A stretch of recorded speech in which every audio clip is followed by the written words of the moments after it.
Hey, everybody. Here is what we're doing for today. What we've been working on lately, and what we've been talking about lately is structures of atoms. Remember, we talked about electron configuration, which was really a question of where are electrons? We followed that up with a discussion of ions. So, whether or not something lost or gained an electron. And then within that, we talked about the octet rule. And that octet rule was essentially any atom and every atom wants to gain, lose, or share electrons in order to have eight electrons surrounding it, or eight valence electrons. Let me rephrase that. So the kind of goal is to have eight valence electrons. Now, what we're going to get into as a kind of natural progression is we're going to talk about bonding.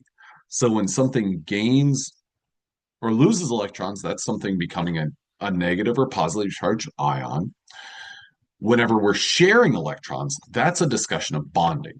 So, as a little bit of a refresher, the octet rule is that atoms tend to gain, lose, or share electrons until they have eight valence electrons. So that's kind of the goal. There are some exceptions. One example that we talked about was we talked about helium. Helium doesn't want to have eight valence electrons. It wants to get to two valence electrons. So helium wants to have an electron configuration of 1s2. Done. And that's characterized with this Lewis symbol right here, He, with the two electrons surrounding it. One thing that we spent a bit of time on last time was these guys right here, magnesium and lithium. Just examples. Well, what does lithium want to do? Lithium wants to lose one electron. And when it does that, it gets the noble gas configuration of helium, or it gets an electron configuration the same as that of helium.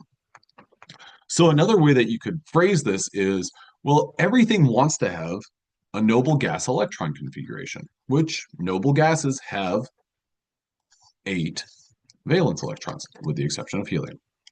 Okay, so that's kind of our goal. So chlorine, for example, likes to gain one electron. Sulfur gains two electrons. Phosphorus will gain three electrons. Sodium will lose one, and whenever it does, it ends up with the same electron configuration as neon. So that's an important thing to keep in mind when it comes to ions, but it's also an important and valuable thing to keep in mind in terms of sharing of electrons. Now, we talked about common ions, and the common ions, if they're not listed here, that means that they can form more than one. And we see that with uh, iron. Iron can form Fe2 plus or Fe3 plus. There are some metals within this transition metal, this central region that we also know as the D block, that they can form like three or four different ions. So that's why we don't have those. And that's why it's kind of it's not really one rule to follow that, okay, this is how it arrives at this. Now, these right here, group one, they are all plus one ions. Group two, almost all of them are plus two ions. Group seven are minus one because they gain one electron and get that noble gas configuration. Oxygen and sulfur gain two and get that noble gas configuration. Group five gain three and get that noble gas configuration. I want you to know these and be able to kind of recall these. And if you think about it as, oh, I need to know these, it might be a little intimidating. But really it's a couple of simple rules. If it's on the left-hand side, it gains electrons, one or two respectively. If it's on the right, it loses, or sorry, if it's on the left, it loses electrons. If it's on the right, it gains electrons. And then you really got these right here as kind of your, I guess you could say, oddballs of, okay, what do those unique ones have to do? Now, these are all ions, and these ions have unique names. Now, when it comes to our metal ions, so basically, let's see, group three and up. These ions are named by simply taking the name of the element and adding ion to the end of it. Now, A positively charged ion is a cation. All of our metals are cations. Anions, by comparison, they have a different naming structure. These are your nonmetals. I'm going to go ahead and block these off because I've also got this other grouping that we'll talk about. These anions, they have a pattern, and their pattern is you take the name of the element and you make a minor change to it. For instance, nitrogen. The name of the N3 minus ion is nitride ion. So this IDE ion suffix is what you're going to see for an anion. Fluorine, well, you're going to see that IDE ion, but the prefix is going to correspond to the element. Fluorine forms the fluoride ion. Bromine forms the bromide ion. Oxygen, oxide ion. Phosphorus, phosphide ion. Sulfur, sulfide ion. Chlorine, chloride. Iodine, I always like this one because it kind of sounds a little silly. Iodide ion. So that IDE ion suffix is unique to negatively charged ions or anions. All of your cations, they simply get ion slapped on the end of the word. You take the element, add ion. Now, when you have metals or cations that can form multiple different ions, like copper, we saw here, copper can form +1 and +2 ions. Well, they have unique names that are Latin in origin, but what is the contemporary rule for these is you say copper, and then you put a Roman numeral in parentheses to indicate the charge. So if you were to see something like Fe4 as the Roman numeral, that would be Fe4 plus. Here are two examples.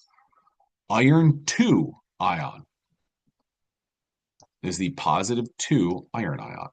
Fe3 plus is the iron 3 ion. Iron 5, again, you're putting a Roman numeral in parentheses, is Fe5 plus. So that Roman numeral is unique for ions that can form multiple different ions. So that's why we use that. So we can say copper 1 or copper 2 ion. And that's where it comes from. Now, ionic compounds. This is the first time we're talking about like a bond or a compound being formed. An ionic compound is a metal cation and a nonmetal anion. So a sodium cation and a chloride, so what this is sodium, an atom of sodium and a chlorine atom react to form a sodium ion and a chloride ion. So you probably actually integrated these rules in whenever you know the chemical or you mention the chemical formula for table salt. It is sodium chloride. So you use that IDE suffix, and you kind of used it without even really realizing that you did. So table salt is sodium chloride. Now, naming ionic compounds follows that pattern. We use these names right here in order to name a compound. So MgO is magnesium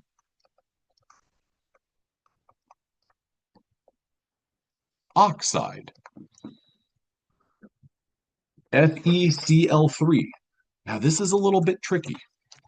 This is iron, but then Cl3. Oh man. Okay, we've got to remember our common ions. So let me tell you, this is FeCl, FeCl2. These are all iron compounds, but this is where we use those Roman numerals. And you might think, well, how do I know the Roman numerals? When you look at this formula right here, what I want you to notice is that there is no charge indicated, which means that this compound is neutral. So what that means is that if the iron brings a positive charge, the chlorine brings a negative charge, and those cancel one another out. Okay, so when we look at this table right here, the chloride ion right here is a -1 charge. So Cl minus, okay? If it's Cl minus, that is, well, that is the charge of chlorine. It's -1, and there's 3 of them. So Cl is rolling in with a 3 minus. In order for that to be canceled out, what do we have to add to that?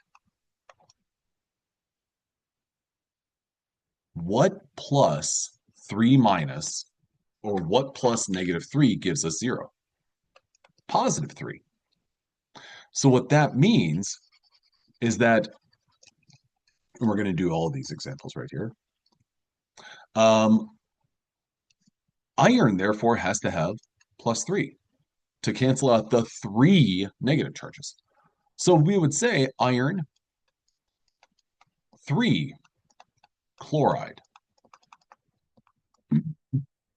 Then below that, we would say iron 1 chloride. Iron 2 chloride. And you might think, okay, so does that mean, what do we have to do about this MgO then? Well, let's jump back for a second. We'll find this list right here. Magnesium. What is the charge on magnesium? It's +2. What about oxygen? Oxygen likes to form a common ion with a -2 charge, the oxide ion. So that's +2 and -2. Those two charges cancel one another out. So that's why we have 1 magnesium and 1 oxygen. Now, this down here, calcium chloride. Okay. In order to know this, we've got to know, well, what is the charge of calcium? The common ion, this is an ionic compound because it deals with a metal, calcium, and a nonmetal, chlorine. Those are 2 ions that come together. Calcium is a cation. It's a positively charged ion. And chlorine is a chloride, which is an anion. Chloride has a -1 charge. Calcium, looking at this table, we can see that calcium has a +2 charge. So essentially, what we've got is Ca +2 and Cl -1. How do we make this neutral? Well, if you had CaCl, that thing overall would have a +1 charge. So how would we have this so that these 2 ions came together to give a neutral charge? What would we have to do? We'd have to have 2 chlorines. The way that I always like to kind of visualize this is I like to say, okay, there's our 2 positive charges, Cl minus. Done. That cancels, and then this one cancels. So I've got CaCl2. Great. Sodium oxide. Okay. Oxide. Oxygen is a 2- charge, or the oxide ion is a 2- charge. And this is something, again, that You look at the periodic table and you get more comfortable with it. O2 minus. Sodium is in group 1, so it's +1. So I'm going to do the exact same thing that I did previously. I'm going to say 2 minus. I'm going to say minus, minus, Na plus. These cancel. Na plus. These cancel. So in order for this to work, I've got to have Na2. Oh, I've got to have 2 sodium ions for every 1 oxygen ion. Now down here, I didn't have to use any sort of Roman numerals. The reason I didn't have to use any Roman numerals was because, well, calcium and sodium, they don't form multiple different cations. They form one specific cation. It's a +2 cation or a +1 cation. I have to have, for sodium oxide, I had to have 2 sodiums down here because oxygen has a 2- charge. So I have to have 2 sodium ions to cancel the 2 negative charges from oxygen. Now, these are a great example where we look at lead. Lead-3 oxide, lead-2 oxide, lead-4 oxide. Okay, let's put these formulas together. Lead is, oh, wait, Pb3 plus. And, oh, I didn't expect you to know the formula for lead, but spoiler, it's Pb, sort of like peanut butter. Pb. Okay, this one up here is +3. This one is +2, and this one is +4. Oxide, O2 minus, O2 minus, O2 minus. Okay, so let's start in the lower left-hand corner. Lead-2 oxide. Well, that in a 1 Pb to 1 O ratio, those will cancel out. PbO is lead-2 oxide. We're good. Now, lead-4 oxide. Okay, so what I'm going to do here is I'm going to itemize this out. And we're not itemize it, but I'm going to put all of my positives. 1, 2, 3, 4. I'll take this negative. We'll cancel out these 2 positives. Okay, so how do I get rid of the other 2 positives? Well, with another 2 negative. So now what I'm looking at is PbO2 because I have 2 oxygens. Now the next one's a little bit tricky. Let's do this. Pb plus plus plus. O minus minus. Okay, so if I have that will cancel, and that's great. If I add another oxygen, minus minus, okay, well that cancels one of my negative charges. I've got to get the others though. So how can I do that? Well, if I add another lead, Pb, oh, plus plus plus. Okay, so now those are canceled. And then O minus minus. Aha, there we go. So how did I get this to work? Well, I had to have 2 PBs. So I'm going to use the subscript PB subscript 2 and then O 3 because I had 3 oxygens. And that gets me my neutral compound. Copper oxides. Okay, now we're going from the formula to the name.